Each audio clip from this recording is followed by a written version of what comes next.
And hello, all of you wonderful car lovers, and welcome to the C&C Auto Show. I am Aaron Clement. I'm John Ryan. And our goal is to give you some sweet information on ways to make your car, truck, or SUV safer, to make it more dependable, and to make it last longer for less money and less hassle. And we want to say thank you to each and every one of you that tuned in or logged in. And a great big thank you to the wonderful people there listening in KDET AM 930 Community Radio in Shreveport, Louisiana. We appreciate you jumping on board and riding with us with the C&C Auto Show.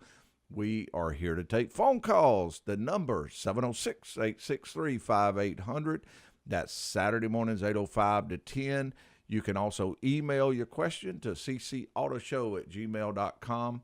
And you can also watch us live on Facebook and learn more about this show, or you can find a Napa Auto Care Center, all of that at ccautoshow.com. And this show is brought to you in part by those wonderful people at Napa Heating and Cooling Systems and NGK Spark Plugs and Products. And we'll tell you about a lot of neat stuff about them later on in the show. We'll also tell you why the power grid is going to be an issue with a lot of electric vehicles coming up. We'll talk about that a little bit. We'll tell you the do's and don'ts of driving in a flooded area. Some people listening may be faced with that, so it wouldn't hurt to listen and just have in the back of your mind things that you can do if that comes up. Of course, we'll have our tailgate talk with Dominic. We have a tech tip quiz. We just have a lot of things going on this morning. Thank you for tuning in, and we look forward to having some fun. We always like to start with a tech tip quiz. What you got for us this week? Well, actually, this one hit me. I hadn't even thought about a tech tip quiz because somebody answered it last week. Right. And so it hit me probably 5:30, 6 o'clock last night when I said, what would be a good tech tip quiz?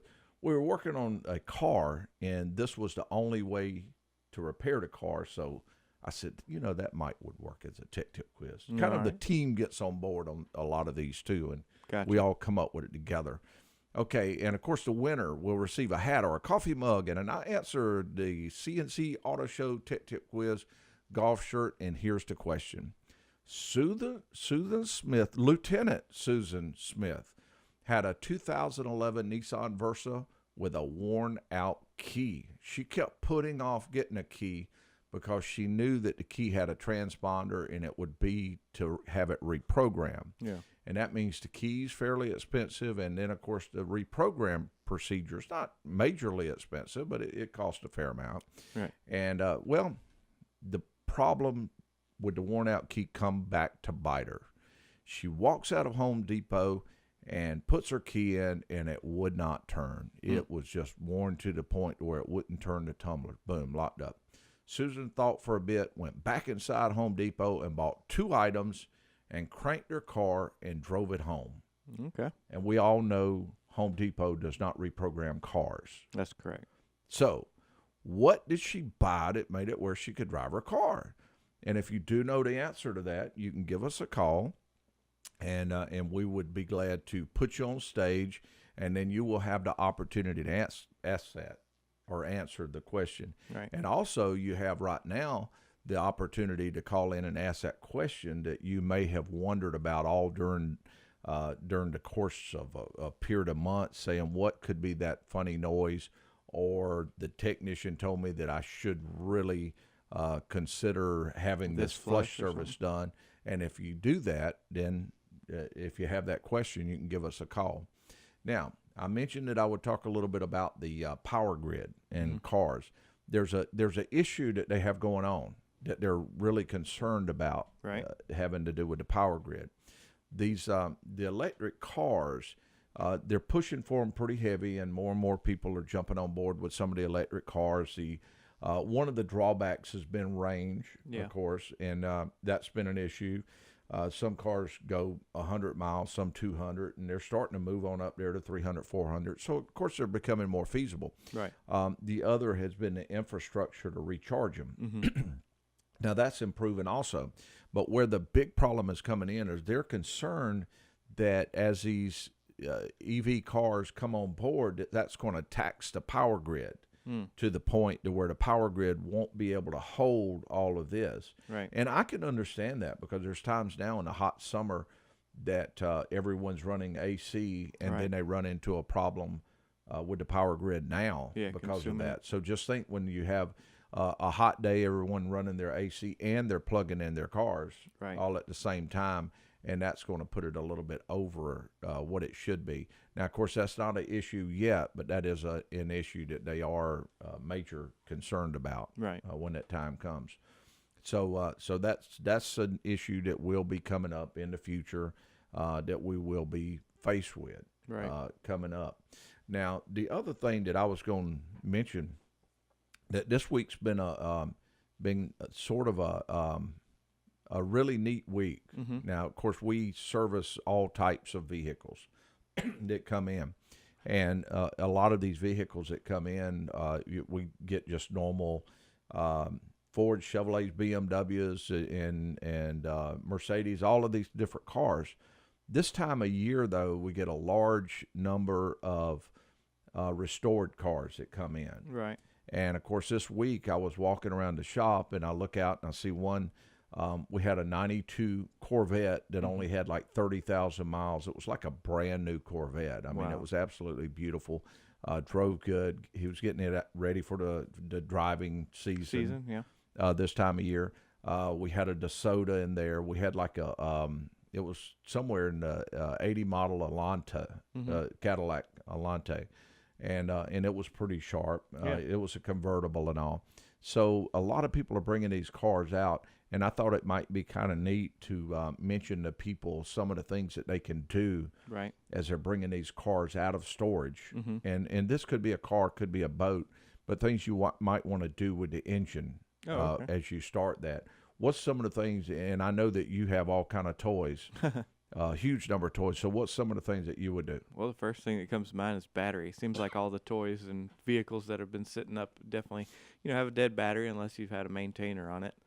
So battery would probably be Mention what a number one. maintainer does, because that will save people a lot of agony, a lot of money Yeah. in the years to come by using a battery maintainer on their cars or motorcycles or boats. Yeah, a battery maintainer is by far a better option for a vehicle that is stored, or a battery that's stored, just simply because a charger just simply charges it to whatever you would like. If you want 40 amps in it for 15 minutes, it might only reach 10.9 volts. Well, a battery maintainer maintains a full charge. So as that's the battery loses its energy, it actually puts amperage into it, and of course maintains that battery at a full state of charge, which definitely helps a vehicle, mainly because if you start a vehicle or anything with low battery voltage, of course the alternator's got to work harder, and of course the regulator does too, and it just really kind of makes the electrical system work harder to charge that battery versus a fully charged battery. And most batteries, like a car, like an antique car, a motorcycle, or a boat or something like that, they tend to last maybe a year. You end up buying one almost every year because it goes dead. Yep. And then when a battery loses its charge, it sulfates. Mm-hmm. And then you try to recharge it again the next year, and you just find just it's no about done, good. yeah. But using a battery maintainer, not a battery charger, Right, but a battery maintainer, that battery could last its full lifetime, like 3-4 years, Right. and it be ready to go when you're ready to go. Yeah, and a lot of the chargers are smart now. They can detect if it has a bad cell, and of course it'll turn the charging off. So it's kind of a better way of charging a battery for sure. So It is. John Ryan, it's time to take the first break, and we will mention why the U.S. Department of Transportation wants quieter cars to emit alert sounds. That and more when we return with the C&C Auto Show. She's real fine, my 409. She's real fine, my 409, my 409. And we are back with you and ready for your calls. This segment is brought to you by Napa Heating and Cooling Systems.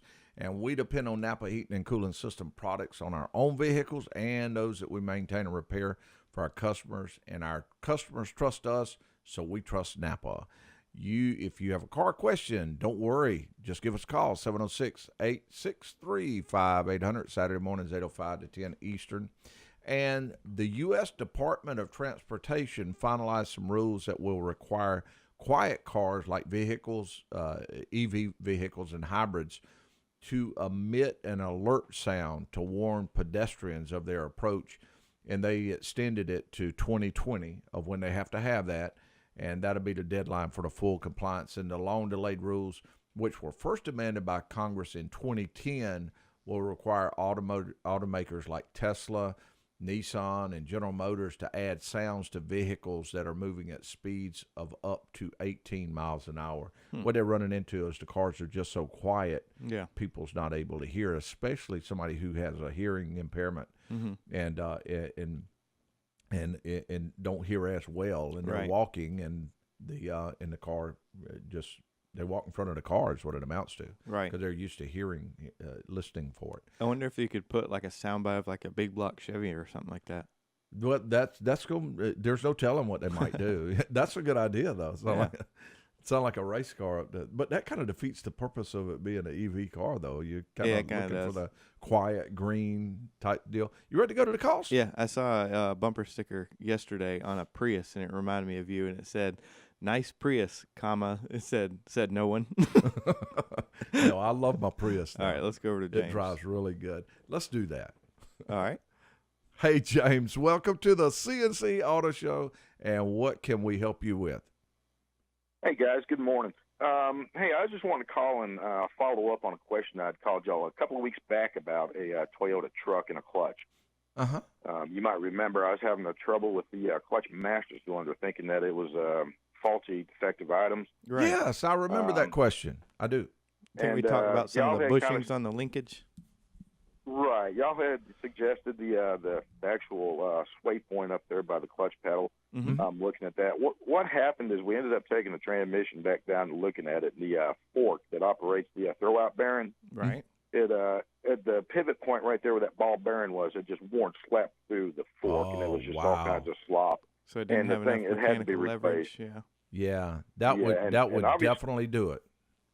This must be a common item because they say they sell them all the time at the dealership, and it wasn't mentioned, so I thought I might call and just kind of that's something let we y'all definitely know what it turned out to be. Very nice, and that is just amazing how small of an amount of play can be somewhere. Yeah, they can in the clutch system, like either in the pedal or either in that area that you're talking about at the clutch fork. Or two different areas add up to one big that can cause it not to even go down as much. Yeah. And we really do appreciate you sharing that with us and sharing it with others, because somebody else may have the same issue, and with you calling in, that way they'll know to look in that area also. And I guess the best part is That's you fix the truck. Mm-hmm.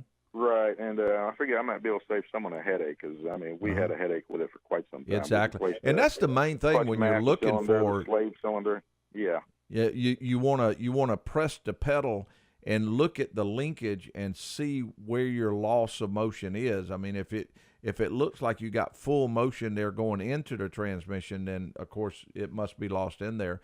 If you're losing motion at the top before it gets down to the transmission, then you want to look up there. So that is that's the biggest thing, is you're looking for something like that to try to determine where, which area you losing motion at. But it don't take much to affect it. No, and it didn't. All right, guys, that's all I had. All James, right, we really appreciate that, and we appreciate you listening to the C&C Auto Show. All right. Welcome. Thanks for what you guys do. Thank you very much. That was very nice of him to call in and give that. Okay, where we're going. Let's go over to Steve next. Hey, Steve, welcome to the C&C Auto Show, and what can we help you with today? Hey, I've had an issue over the years with car batteries. I always buy, the last 10 years I bought the top-of-the-line Interstate batteries, 850 cold cranking amps, so I get the bigger one. It's got like the 7-year warranty or whatever, and I use distilled water to top them off when they need it. I try to do all the right things, keep the terminals clean, but they never, ever last more than 3 years. My question is, if money's not the issue, what is the best battery you can buy? What even if type it's a vehicle do you $200 have, battery. Steve? What's that? What type vehicle is this battery going in each time? It's the '03 4Runner. It's got the V8. Uh-huh. Is it driven on a regular basis, or is it? It is. It is. Yeah, I've owned it since it was brand new, so I've had it for 15 years. Mm-hmm. And I drive it every day. Steve, do you have any other aftermarket like electrical items on it, amps, stereo, anything like that, or pretty much factory? The only thing that's on here is there's an amplifier Okay. For a subwoofer that was in the car. Right. So it's a factory amp.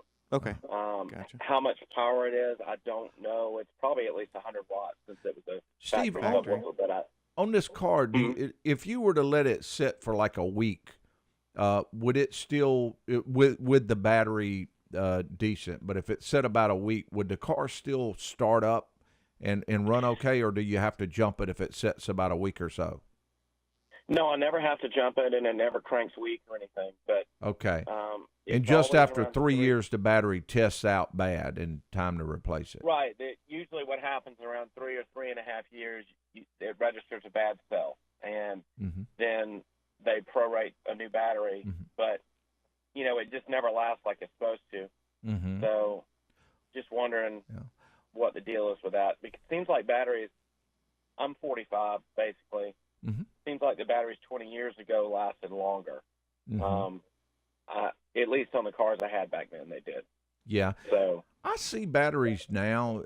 I really feel like they last longer now than they did years ago.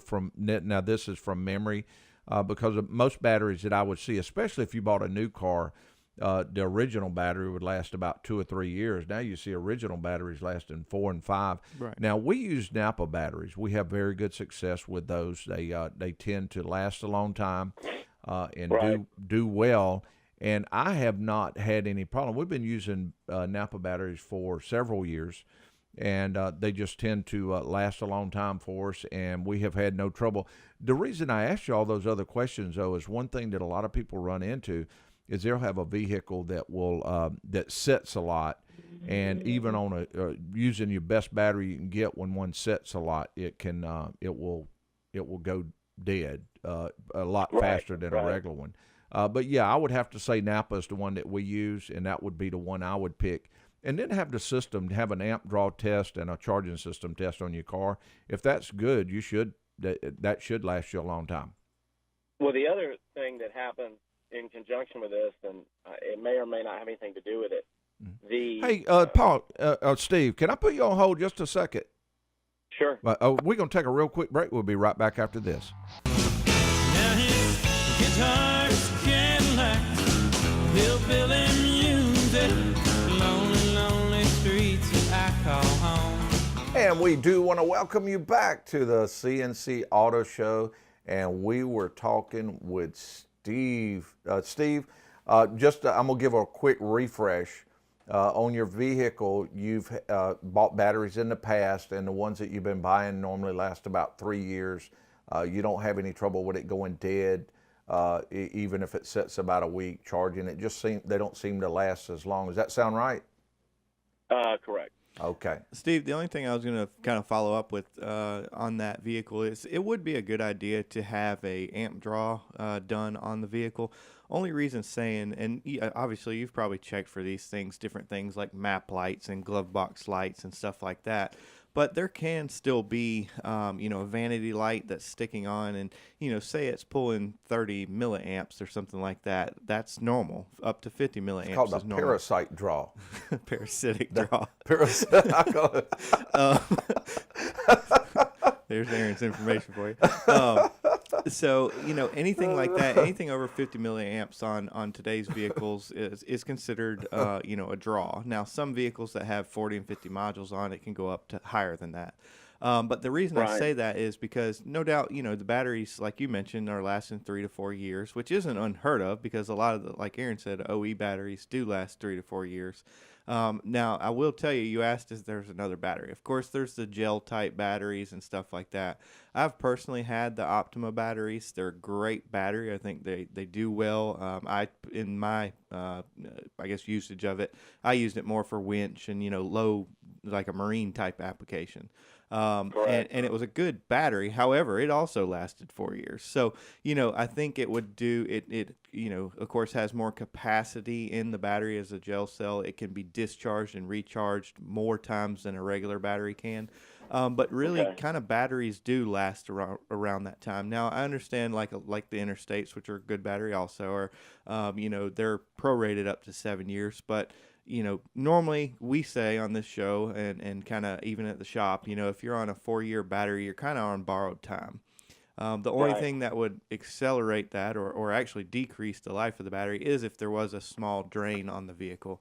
And it could be something that's, 100 milliamps that over 3 years of 100 milliamps pulling on it and then the alternator charging it back up could, kind of shorten the lifespan of the battery.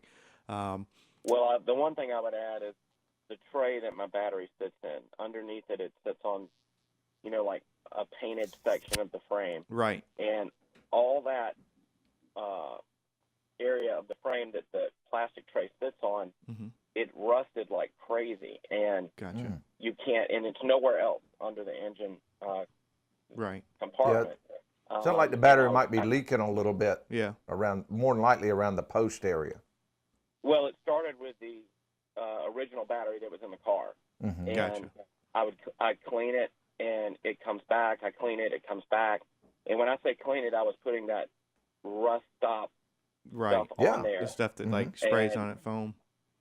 Yeah, well, you paint this one on, but it turns it black. Gotcha. But the rust keeps coming through, and then the battery terminals corrode very quickly after you clean them, like within 6 weeks. Right. They start corroding, and I put the corrosion-resistant spray on there after I clean it really good and everything. So there's something going on. I don't know what it is. Just weird. Well, I can tell you just again from working on, what seems like a million Toyotas. Toyotas do generally have more corrosion than some of the vehicles, and the only thing I can think of is that it's a dissimilar metal between the lead battery post and, of course, the cable. Like Nissan, they grow anthills within 6 weeks. So, I think it has a lot to do with the terminal, what metal the terminal is made out of. Now, I can't say that Toyota, it has like more of a marine style. It has the center bolt right there, a little 12 millimeter that kind of attaches the cable to the terminals. We normally replace those with, of course, it is from Napa. It's more of a marine, heavier duty lead terminal, which definitely decreases the corrosion on there. So that might be something you'd be, willing to try just to kind of rule it out. Now, I did want to mention, you mentioned the battery sitting on the frame. If memory serves right, the original battery should have had a plastic tray below it. And what happens a lot... Well, that's what I'm saying. All the rust is occurring underneath the plastic tray. So I just wanted to make sure that plastic tray was there. Steve, I believe I replaced it a few years ago because it had a crack in it. So gotcha. Steve, I believe I'd try just a Napa battery next time you do for a battery. Just put a Napa one in there. Yeah. And then be sure to put your sealant on the post and all that other good stuff, and just see how it does. And do an amp draw. I may do that. And do an amp draw, yes. Or you can call your pest control service to do your battery draw. What'd you call it? It's a parasite, and I'm fine with that. I don't have an issue. Steve, it's a parasite draw that you'll be looking for. Yeah. Don't go anywhere and ask for that. Okay. Well, Steve, hopefully that's a few things. Real quick? What's that? Can I take a stab at that question real quick? Oh, absolutely. Now that I've been humiliated by John Ryan. Yeah, let's put you on stage. All right, Steve, you are on stage and we are ready for you. The only thing that came to mind was 3 things. Some sort of electronic cleaner, WD-40, or like a graphite spray. Steve, I hate to do this. Good try, though. Great question and a great try. Cool. Thank you, Steve. Yeah, no problem. All right, the number to call, 706-863-5800. That's Saturdays, 8:05 to 10. And where are we going, John Ryan? Let's go over to Ray. I think that's perfect. Ray, welcome to the C&C Auto Show, and what can we help you with? I'm just piggyback on the last caller. I've got a 2011 Dodge Journey that it's got a schizoid starting issue. Most of the time it starts. I had the battery replaced in October, but I let it sit overnight, and I go to start it. It's got all the bells and whistles, and the dash lights will flash on and off, and then it'll just be totally dead. Jump it off. It'll start. It'll run. It'll restart. Let it sit overnight, and it'll do the same thing. You got a parasite drop, John. You need yes, I know. And you need I've got a pest control service, but I've heard that maybe the Chrysler products have this kind of an issue. They do. I didn't know what yours does anyway, right? Yeah. Ray, this is where these calls can get just a little bit confusing. So let's talk about when you go to the vehicle in the morning. So you get in there, you put the key in it, you turn it over, and what exactly happens? All the dash lights come on, the radio, the whole 9 yards. It just won't physically spin over. Is that correct? It's got a key fob, so I'll. Oh, that's right. Push button. Put my foot on the brake, push the button. It'll flicker a few times. The dash lights will flicker, and then. So it's do you hear a starter, like the click click click noise of the starter? Yeah. So it's definitely okay. It's definitely going dead. That's what I meant by confusing. A lot of times, it'll attempt to start and then it shuts off, especially being a fob key. Yeah, worried about an anti-theft type issue. Right. I don't think that's what you have. And then the only other thing I would say for that, do you ever notice if the clock actually restarts, like say at 12 o'clock? Because that kind of confirms battery voltage. The time is correct. Stays the same. Okay. Yeah. Yeah, so it does sound like you have a parasitic drain to where, something is definitely pulling up on that battery. With the battery being replaced, assuming it is good, I mean, I'm not say it's impossible, but it can happen as far as, a bad battery. But let's rule that out. Let's assume the battery's good. Something is pulling that battery all the way down. It could be something like the alternator regulator stuck on. It could be the compressor stuck on. It could be the radio amplifier stuck on. Those three things are kind of common Chrysler issues that they have.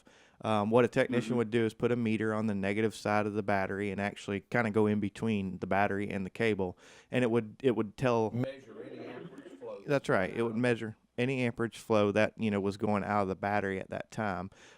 So that's what they would do, and depending on what they found, if they found something with a very high amperage draw, it would kind of indicate something bigger, and if it was a smaller thing, it would obviously be like a map light. Ray, I'm going to mention one thing that you might do just before you do that. But they can find out where the drain is and fix that component. That's right, exactly. Yes, they could fix the component, whatever they found. Aaron, plug your microphone up. Okay.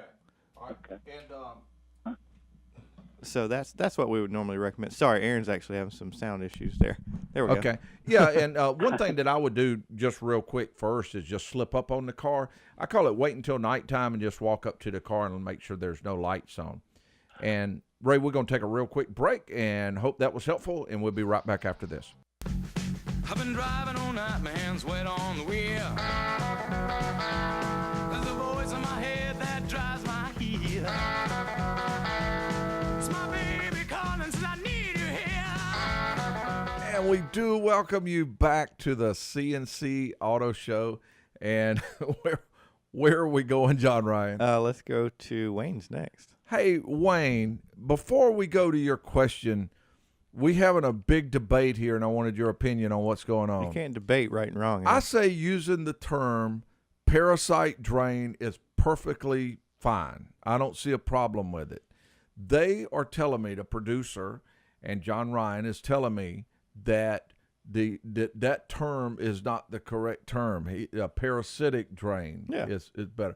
I admit parasitic sounds a little better, but a parasite. You just don't say it because you can't say it. A parasite is like an electronic tick sucking amperage out of the vehicle. You're about to lose Wayne. What do you think, Wayne?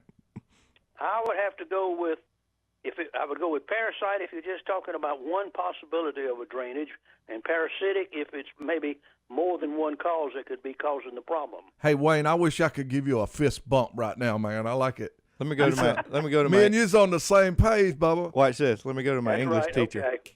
Dominic. Dominic, what do you This think, is man? Wayne Matthews. So Somebody told me parasite. my old Ford truck that I've had in doing business with you for 5, 6, 7 years. About 2 weeks ago, and I'm in the market for a used vehicle, and I want to ask you a couple questions, Aaron.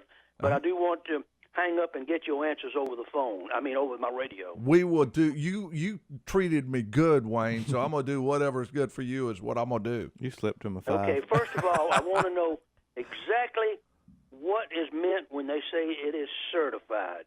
Is there a variance between, what's certified at one dealer between what's certified at another dealer? And is it worth the extra money to have a car certified? I've been looking at cars. I have been looking real hard for about 2 weeks. I find that a certified car is generally newer, but it's generally $1,000, $2,000, maybe $2,500 more than the comparable car. And if you buy a certified car, would you get another value? In other words, would I take it to y'all to have your mechanic go over it and pay for another evaluation? That's my first question. Okay. Second question is very simple. Of course, I'm looking at Fords, and I found one that's got the EcoBoost on it. And I just want to know, in your opinion, is EcoBoost worth the extra money that the vehicle maintains anywhere? They also cost EcoBoost. Fords run about $1,000, $1,500 more in a used car than the comparable used car. So I put it for you, Aaron. Go to it. I'll listen on the radio. All right, John Ron. Here we go. All right. Which one do you want to do first? Now, the certified certification, one? and of course, there is no nationwide certification on cars. Right, there's no universal one. Yeah, no universal. So you can actually say that this one company has their own certification, and they say that it passes through our certification test. Right. And if it goes through that test, then, of course, it's certified. Right. For instance, it could be a 10-point inspection and it could be certified, or it could be a 50-point inspection and be certified. A lot like food is. I mean, somebody can say, hey, this is a food that is, what do you call it, organic, organic type food. There's no real program, so you can have just a little bit of organic in there and it's certified. Cars are the same way, but as a general rule, most of the major companies like Chrysler and Ford and all that have their certification program, they're pretty stringent on the rules. It's not just an arbitrary, hey, this is certified.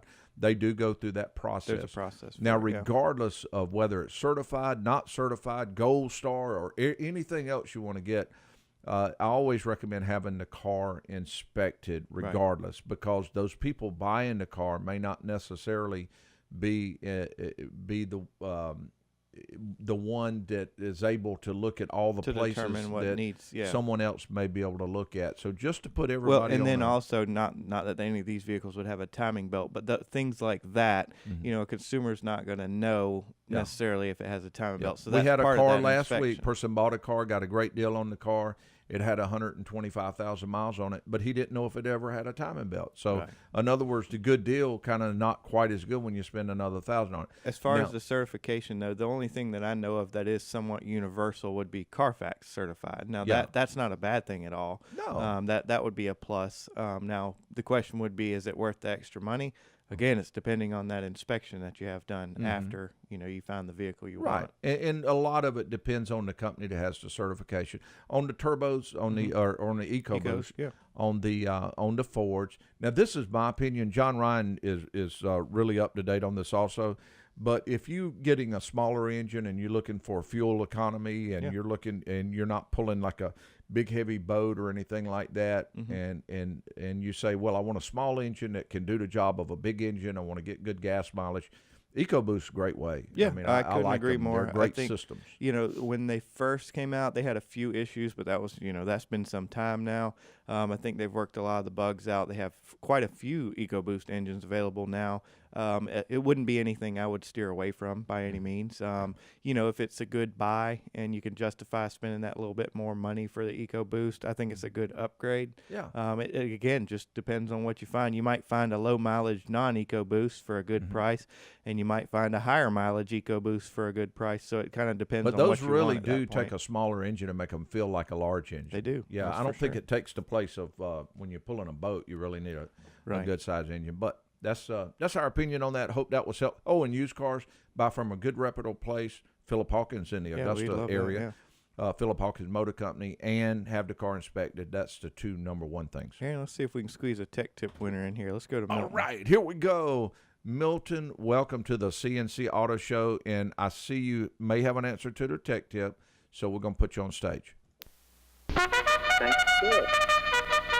Milton, before you was able to talk, we had you pushed up on stage. We didn't want to give him nervous. Now you're or anything. up there. What is the answer to our tech tip quiz? Well, Aaron, in the old days, you didn't have to worry about the key lock in the column and such as that. We just jumped across the starter and cranked it up, and now her key is in, so it's still got the shift unlocked, so she can steer it. Yeah. So she take a wire. We were crude. And before, we used 2 screwdrivers to jump across that starter from positive to negative on the starter. Milton, I Milton, get chills. did you ever do that when it was in first gear? Yeah, I get chills when somebody talks about jumping a starter, unless it's on a lift rack. Man, I just get chills because now, that bypasses everything, all the safety switches. Did you say it was automatic or a straight stick? Well, it could have been either one, but if it was a straight stick and it was in first gear, that person's gonna have a flat feeling when. Yeah, well, she would have had a clutch down. Somebody else pushing the clutch down to see what you're doing. Yeah, no, Milton. No matter how much I slice and dice that one, I just can't grab it, man. So. Well, like I said, it was old days, and for a mechanic inclined. So. Yeah, this car it had to have it's a car that has to be programmed. Yeah, chip key. It's got a transponder and all. Milton, thank you very much for giving it a good shot. Sure thing, man. Thank you. John Ryan. Have a blessed day. You have a blessed day, too. You want to let's try real quick? Yeah, we can try for Billy real quick. Hey, Billy, we got just less than a minute, actually. Yeah, less than a minute, but we're ready for you. Okay, I bought a 2016 Kia Sorento SX. And I take it in to get the oil changed and all in it, when I'm supposed to, and then I get home and then I get a letter in the mail that it needs an electronic update. I mean, it seems like every time I get the oil changed, I got to take it back to get the electronic update. Can't they just send that to the car through the whatever that thing is up there where you push all them buttons instead of having to take it into the dealership every time? Great question. There's a few cars that can do that. I think Tesla is able to do things like that, but no others so far. And there's also some laws that they're trying to BMW does shake too, out. Yeah, BMW. Yeah. Oh, BMW can do it now.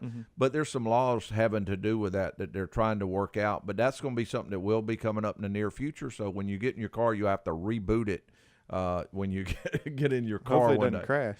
Yeah, and hopefully it won't crash. Okay, time to we're out of time. Yep. And we'll be back with more of the C&C Auto Show next week. Live from the Car Care Studios, it's the C&C Auto Show with your personal on-air and online automotive service advisors, Aaron Clements and John Ryan Mooney. So climb in, buckle up, and enjoy the ride on the C&C Auto Show.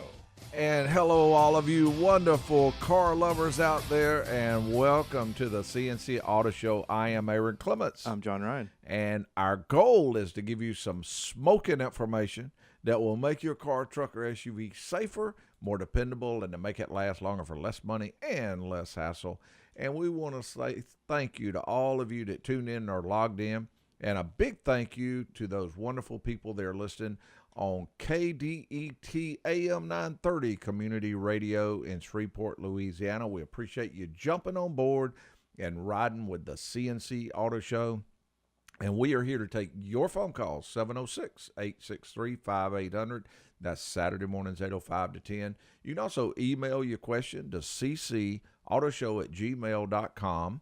And you can also watch us live on Facebook and learn more about this show, your car, or find a Napa Auto Care Center near you at ccautoshow.com. So all kind of ways that you can listen and just about every ask way. questions and do different things. This show is brought to you in part by Napa Heating and Cooling Systems and NGK Spark Plugs and other products.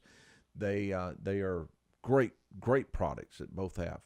John Ryan, are we ready to roll? Yep, I'm ready. All right, let's buckle up and get cooking. We have a lot of stuff going on during the show today. We'll be talking about the AC systems, what you should do to your AC system before you crank it up. There's a very large airplane that's doing some neat stuff as far as helping to get satellites in space. That's going to be a big thing coming up. We have a tailgate talk with Dominic. We have a tech tip quiz that's still laying on the table from a previous show. Yeah. And so we'll be looking for a good answer to that one. We'll probably give that again in a few minutes so that everyone will be on the same page on that. And again, number to call, 706-863-5800, Saturdays 8:05 to 10 Eastern. Okay, now we will go ahead and give that tech tip quiz, and of course the winner will receive a coffee mug and answer to show the C&C Auto Show golf shirt. And here is the tech tip quiz that we have. The what we have.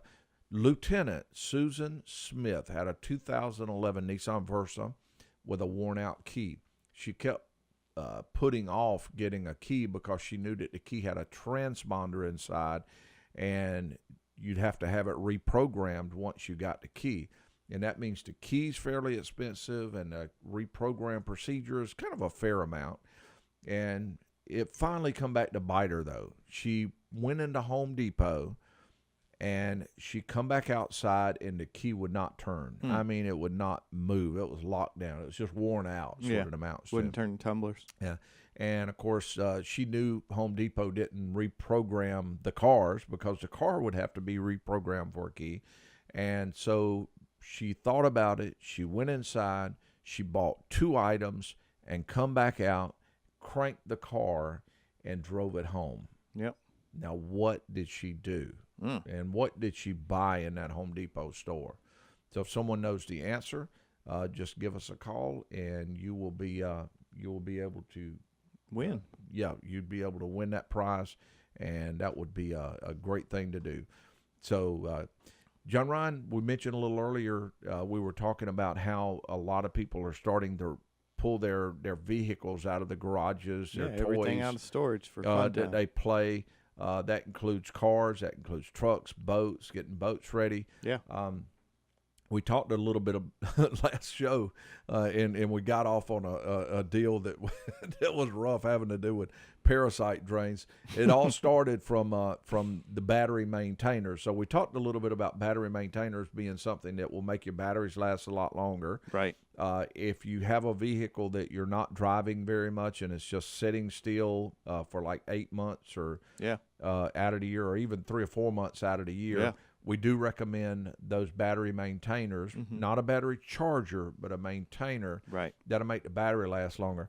Now, what I want to mention is that if a vehicle has been setting up more than, say, a year and a half, 2 years or something like that, I would strongly consider removing the spark plugs on the car, right, and putting a little oil inside the cylinder. Yeah, some WD-40. Yep. Yeah, WD-40 is fine.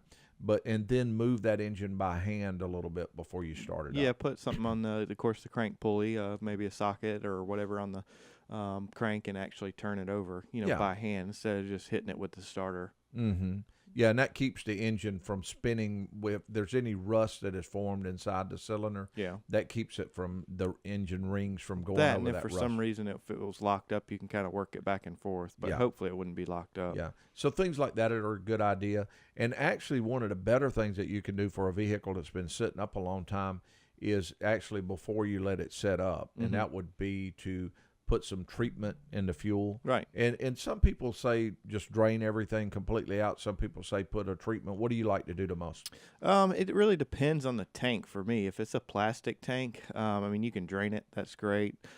Plastic tanks you can also keep full because, of course, there's no moisture or no room or air if it's full, and the same thing for a steel tank.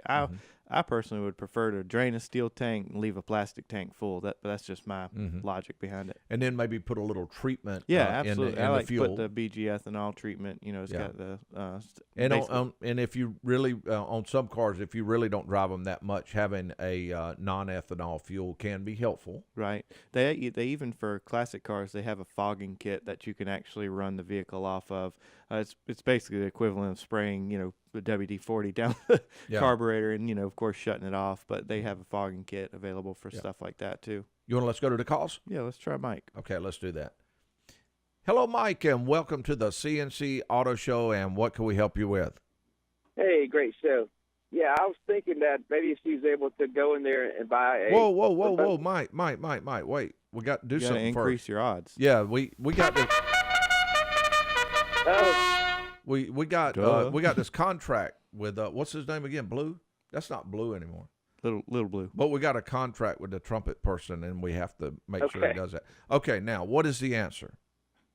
Okay, if she couldn't crank it with a key, she might have been able to go in there and buy a remote starter switch or some kind of push button switch, and a little screwdriver uses a tool to get the steering wheel to unlock. You put a lot of thought into this, didn't you, Mike? Can we give a tip, Aaron? Well, I'll give. Just one. I know one. You give a tip. You give your tip first, and I'll give mine. Mine's a very simple tip. All right, I'm gonna say that they didn't damage the car. They didn't do any wiring. Oh wow, okay. And mine is that Lieutenant Susan Smith was an electronics expert in the Army, which she knew a lot of really neat stuff. Gotcha. And she knew about cars too, both. So, Mike, there's our tips. You want to try again? I'll think about it, and if I get it, I'll call you back. I think that'll be fine. You get that piece of paper. Now, before he hangs up. No, Mike. I'm sorry, man. We wanted to give that to you in person. Okay. I say he's gonna need a slide rule to find out. That's right. Oh Lord. Okay. Okay. What now? A slide rule for his parasite. Okay. Is that how you measure a parasite drug? Okay, I'm getting abused again. The number to call 706-863-5800. If you have a question about your car, truck, or SUV, don't hesitate to give us a call. We will help you in some manner as I'm being abused here. Okay, we may not necessarily have time for the call on this part of it, but if the callers will hold on just for a second. Just a real quick thing. Richard Petty, the king of NASCAR, he's cleaning out his closet, and the living racing legend is auctioning off a trove of his trophies, memorabilia, and even some of the cars from his 60-year NASCAR career. And Richard Petty is truly the king of NASCAR. Okay, it is time to take a real quick break. And when we return, we will have lots more of the C&C Auto Show. Just an old half-ton short bed Ford my uncle bought new in '64.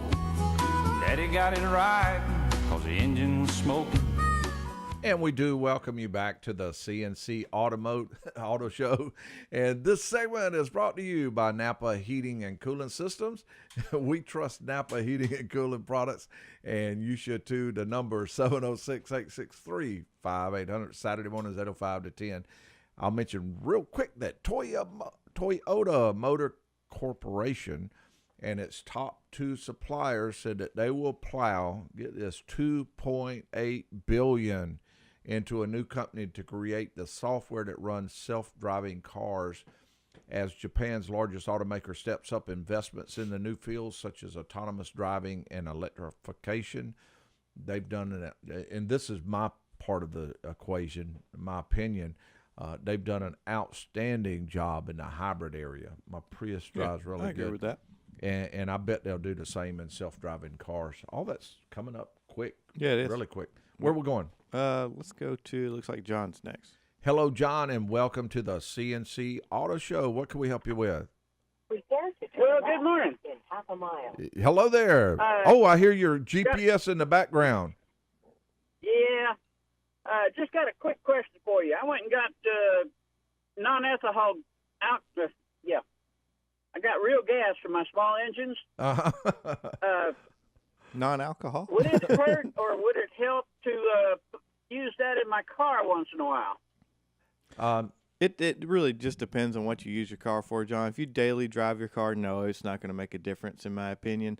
If it was a vehicle that was setting up for a period of time, classic car or your lawnmower, like you're saying, it would have time to separate. Now, it's not a bad idea to put an ethanol treatment kit. There's a two-part. There's a dryer and then a fuel injector cleaner that BG makes. That is fine. But as far as the benefits of getting non-ethanol fuel in a daily driven vehicle, there are very few, if any. Yeah. I would only put it if it's sitting up for something sitting up a long time, then there's benefits there. But other than that, no. Well, this doesn't set up for any length of time, but thanks very much. John keeps that joker on the road, don't he? He can Yeah, hear. I hear his GPS busy there. Oh, okay. Thank you, John. Thank you. All right. Beautiful. Okay, the number to call, 706-863-5800, Saturdays 8:05 to 10. John, Ron, where we're going? Let's go over to Ron. Hello, Ron, and welcome to the C&C Auto Show. What can we help with? Good morning, guys. Well, I wanted to try a shot at that tech tip. We are ready.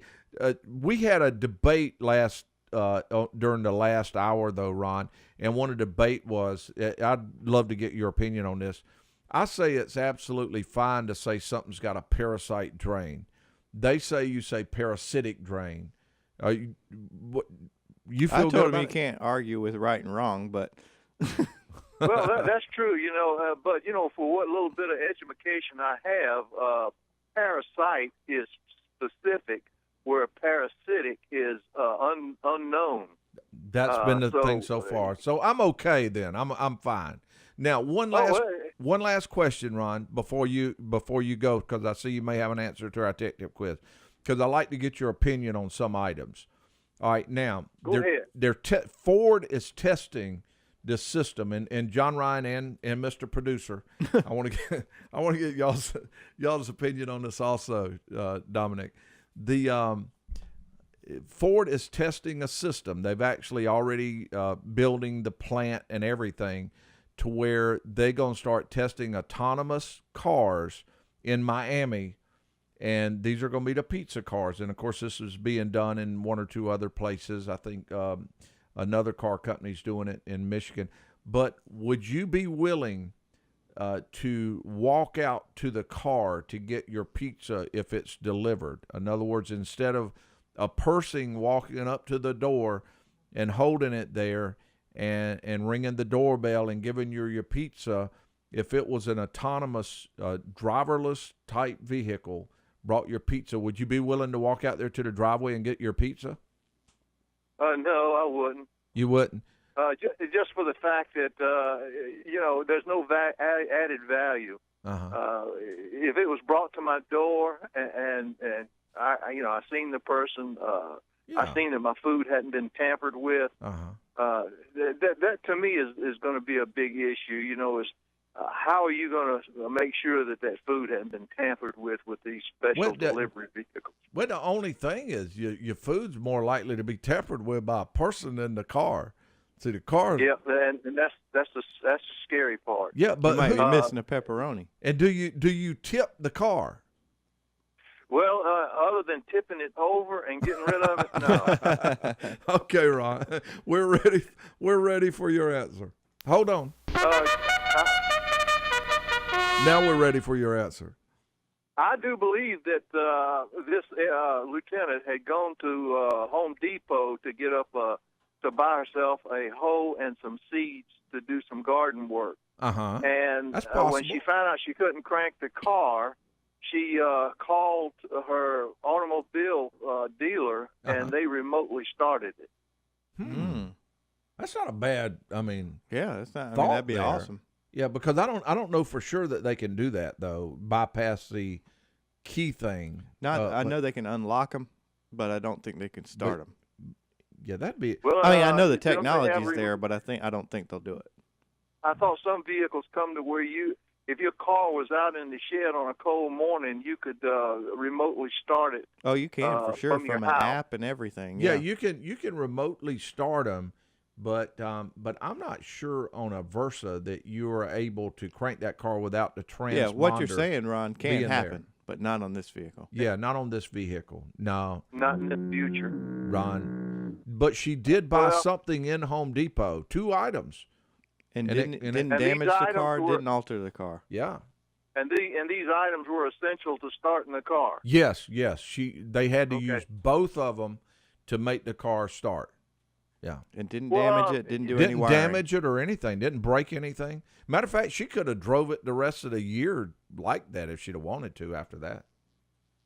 But she's one smart chick, I'll tell you. Yeah, she was. She designed the autonomous pizza electronics car. person in the Army, and she knew a good bit on there. Yeah. Well, tell me, you guys were talking earlier about if you had a car that you hadn't started up in 2 or 3 years, and you suggested things to do with it. Why don't you sell it and get rid of it? If you're not using a vehicle for 2 years and it's sitting there, the tires are dry rotten. You could go out and sell it, and buy you a nice fishing boat. You could go out and buy you a new anything. That's true. Ron, Find something that you'd use. We're going to take a break, but when we return, I'm going to expand on something you said. I appreciate that. Or give it to Salvation Army. There you go. Thank you, Ron. Okay, we'll be right back with more of the C&C Auto Show. Round, round, get around, I get around, yeah, get around, round, round, I get around, I get around, round, round, I get around. And we do welcome you back to the C&C Auto Show. And let's just go straight to the phones. How about that? Fair enough. Let's do it. Next is Bob. Hey, Bob, welcome to the C&C Auto Show, and what can we help you with? Oh, you're talking to Bob, right? I'm talking to Bob, yes. Hello, Bob. Not this Bob. Hey, what about Bob? Hey, Bob. Well, just remember when you write it down, don't spell it backwards. No. Well, we got it. Saturday, I called you and I only had 35 seconds left in your program. Well, you got as much time as you need now. You got 37. What can we help with? Bob. Oh, no. You made him mad, Aaron. Hey, Bob. Hello, Bob. Okay, we'll go to the next one, and then we will. Bob, if you we lost you, if you'll call back, that'd be great. All right, where are we going? Hold on, give me 1 second. All right, John Ryan is having to reboot his Toyota. Yeah, that's right. Let's go over to Steve. Okay, Steve, welcome to the C&C Auto Show. Yeah, okay. I want to answer the quiz. All right, we'll set you up. Absolutely. We're going to put you on stage. Okay. And what is the answer to the C&C quiz? Yeah. Did she go to the wrong car the first time around? Oh, you're wondering if she walked outside and got in the wrong Versa. Oh, there's all kind of implications here. Like, I don't know how many people are going to take a Nissan Versa to Home Depot, though. Yeah, well, that's true. You don't see that many. But, I mean, if the key was worn out, it might have went in the door of a different Versa. Right. And she got in, but or it could have just been unlocked. It wouldn't turn the key. Yeah, it could have been unlocked, and she got in the wrong one. And, yeah, I figured the other one was unlocked. And then you're sitting in the car, and you're trying to crank it, and you look, and there's this great big bulldog, what do you call a Rottweiler, sitting in the back seat. About the time. No, Billy, no, that's not the answer. I mean. Okay. Okay. Thanks. Thank you for the call, Steve.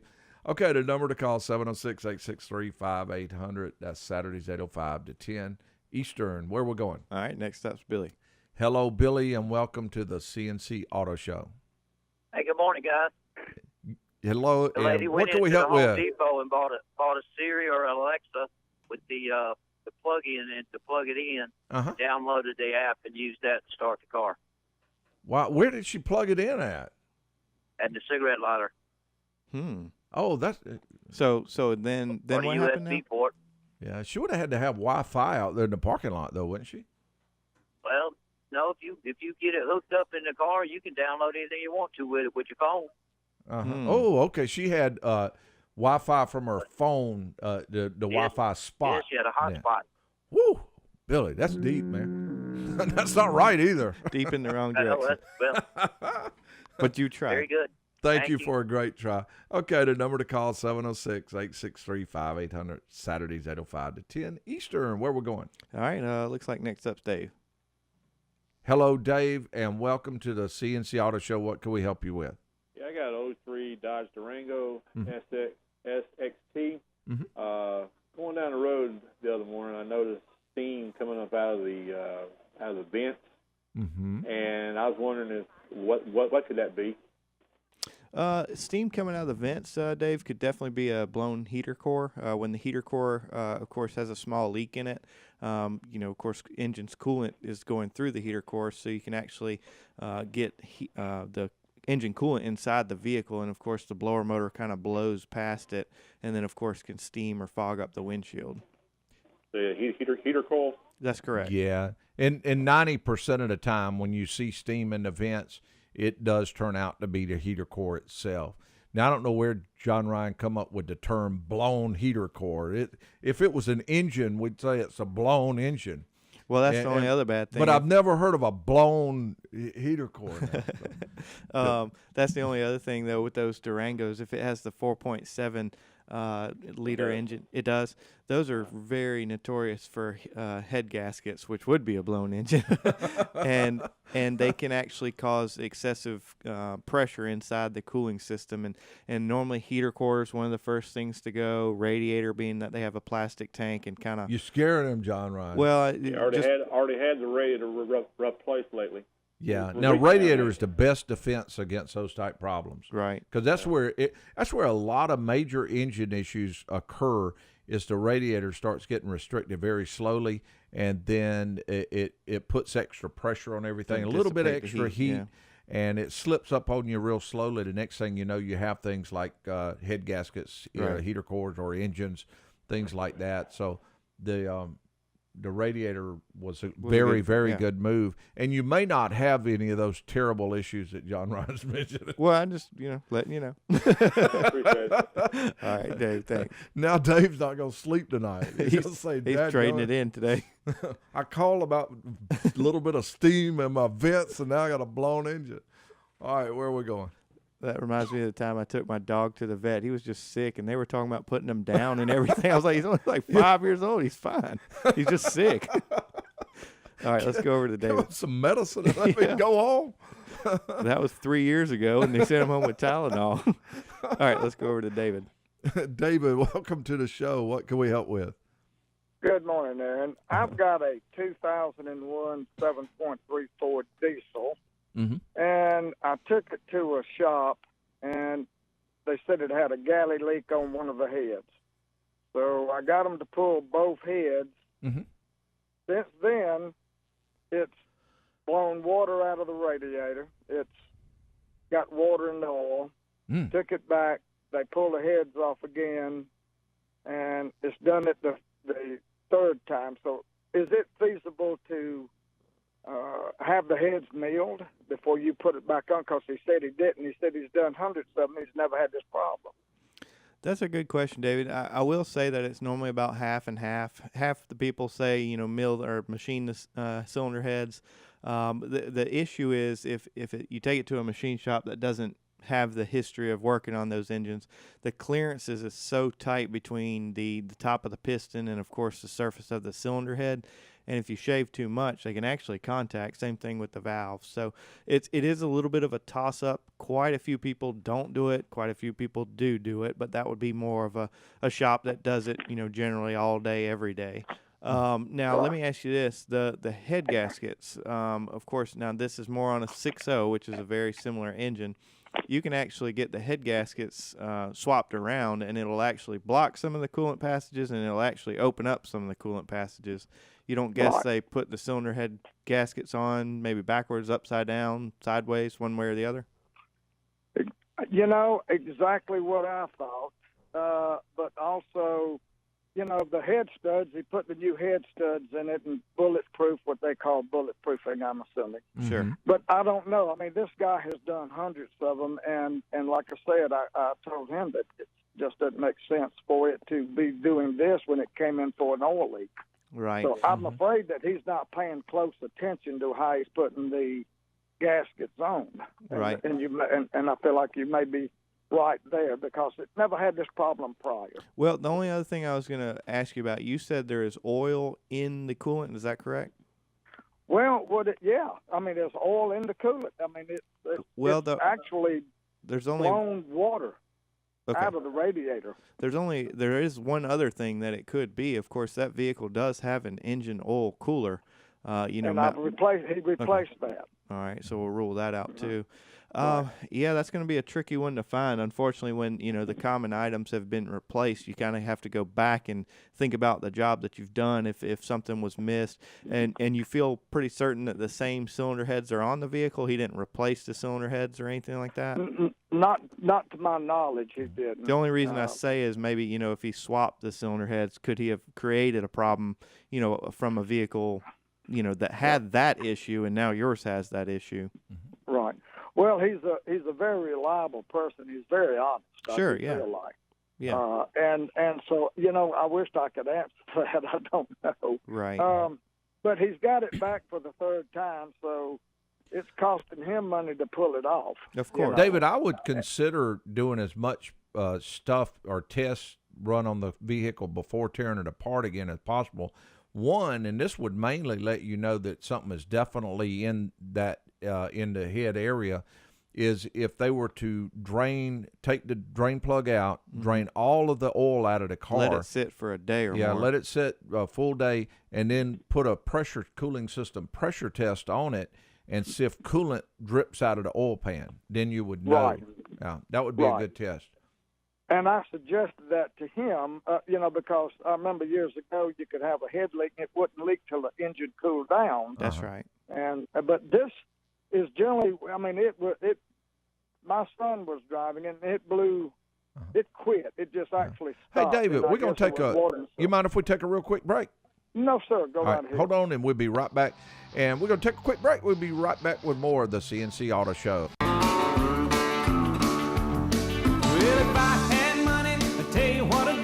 I'd go downtown, buy a Mercury or two. Crazy about a Mercury. Lord, I'm crazy about a... And we welcome you back to the C&C Auto Show. And we were talking to David about his F-350 truck with a oil coolant getting into oil. Right. And, was oil getting into coolant? Yeah, both. Both. Yeah. They were transfers. That's called.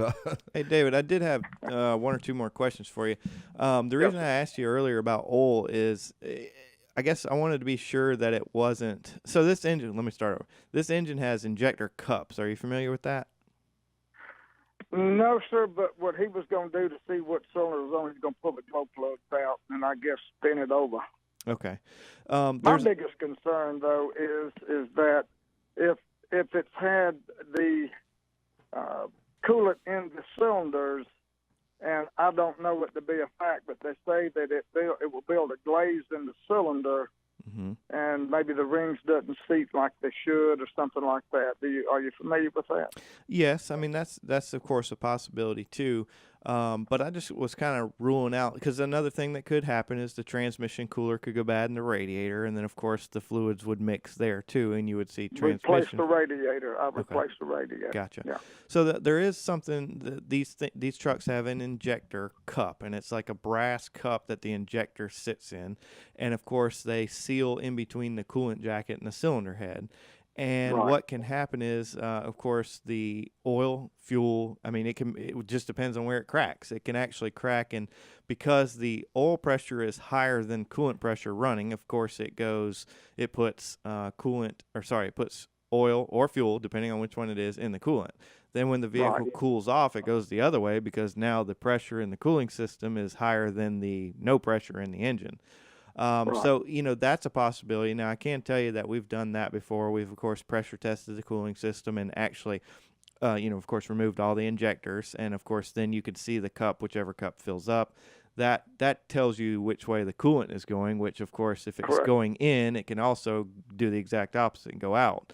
So that would be a test also. But, if anything else turns up to where, you need a piece of advice, you can call either me or Aaron at the shop. And keep us informed on that. Let us know what he finds when he tears it down, because it sounds like a great guy that you're working with. Yeah, he sounds, that's great. Yeah, he is. I mean, keep us informed. He's worked forward for years. Yeah. Let us know so it will help others. I will. Okay. Thank you so much. Yeah, Thank you, David. Okay, number to call 706-863-5800. Saturdays 8:05 to 10 Eastern. And where are we going, John Ryan? Next up's Robert. Let's do it. Hey, Robert, welcome to the show. And what can we help you with? Well, I've got a 1999 red pickup truck Chevrolet, and about once a month runs like the top. Okay. About once a month, when I go to start it, there's an explosion underneath the hood, and smoke comes out, and then it starts up and runs like a top. Is that anything to worry about? Well, you said explosion, so I'm going to say yes. Yeah, an explosion. I mean, are we talking like landmine explosion, or are we talking like firecracker explosion? Have you found the hood? Yeah. Yeah, the hood's still on. Okay. Yeah, like a firecracker. I mean, Okay. And smoke comes out and starts up and runs like a top. Robert, some things that I can think of. Basically, it sounds like you're describing like a backfire, maybe. Is that true? Okay. Yeah. Yeah, backfire. That vehicle. Well, is, I don't know, but I mean, smoke comes out. Is that a backfire? Most smoke time. come out, and you had like a explosion. That'd be more of a backfire. And you're on fire. And, so if that kind of thing happens, the two things that I can think of right off the bat with that particular engine, that engine is very critical, or the fuel pressure is very critical for that engine to run. And if the fuel pressure is lower than normal and the vehicle starts up, it could potentially backfire because the injection system it has. The only other thing I can think of, now this would normally have some drivability characteristics too going down the road. Distributors are horrible on those things. They go bad all the time. So if the distributor's firing at the wrong order, on the initial crank up, that could do it also. Aaron, anything else that you can think of? Other than like if it seems to do it more on a rainy day, right, or something like that, moisture, that maybe moisture, cross-firing inside the cap is a possibility. Yeah. So. Well, other than that, it's got. I think we lost. Did we lose another one? We did. I don't know what's going on here. I'm not sure. Let's try Leo. I was going to ask him, has he tried Zantec? No, go ahead. Leo, welcome to the C&C Auto Show, and what could I help you with? I think I might be able to answer your tech tip. Whoa! This is huge. We're going to give him the clues again, though. This is the first person that's called up and sounded confident. And we're going to go ahead and give him the clues. So all right, let's do it. They did not tamper with the car. Okay, it no was wiring. Lieutenant Susan Smith. Yep. And she was an electronics expert. All right. In the Army. Now he's on the stage. Oh, Leo, this is huge, man. Be still. What's the answer? Well, you were saying that she tried to use her key to open the door, so it tends to tell me that if the key lock wouldn't move, it might have been cold outside, so it was frozen. And she was using the key because the battery in her key fob was completely dead. So she went in and got either some WD-40 or a spray alcohol, sprayed it in there, and changed the battery in her key fob, and everything was good. Oh man, Leo, I would expand on that, but we gonna wait on another. Thank you, Leo. All right. All right. The number to call 706-863-5800, 8:05 to 10 Eastern. Where we're going? Aaron, let's see if Gary has the answer. Hello, Gary. Welcome to the C&C Auto Show, and what can we help you with? Yeah, I'm gonna try to answer your tech tip. Oh, be still and hold on. Okay, wipe that sweat off your forehead. All right, and everyone's looking. What's the answer? I think she went back into the Home Depot and bought a small screwdriver and some electrical tape. And I guess the duplicate key, she had to take the transponder out, the key that wouldn't work, and put it on the duplicate key and tape it on there and crank it that way. Now, Gary, with this, Now, you can't get that transponder out of there. It won't come out. It's a solid. It's sort of a solid piece. Yeah. Let's say we're negotiable on that. Now, part. what else does Home Depot sell that that you would be able to go in and buy that would help the car to crank? It's in a little stand right when you walk in. And a guy's always standing there and got a little machine in front of him. Okay, it's a spare key. Yeah, work with me, Gary. See what we're doing there, Gary? Wink, wink. All right, now, so they don't have a key with a transponder, or they didn't have one. Right. All right, but what if she bought a what? Bought a. You said it a minute ago. She had one cut. Work with me, Gary. A small screwdriver? No. They don't sell a key with a transponder, but they do sell a key with a what? Without a transponder. You're getting close, Gary. You're getting close now. All right, now she bought a key without a transponder. So now what? Now, in what did you say the other thing that she bought? Some electrical tape. Oh, Gary, everybody's going wild. You answered it, Gary. They're so proud of him doing it by Let me himself. get it. Let me make sure that I understood what you said. You said that she walked in Home Depot. She bought a key, a regular key, and had it cut like the one that she needed, and then she actually took her other one that wouldn't turn the lock, and she taped it to that one that would, so that the computer would pick up the transponder. Gary and said, then yo. she stuck it all in there and turned it, and the car cranked up. Is that right, Gary? That's right. Oh man, Gary, you're amazing, man.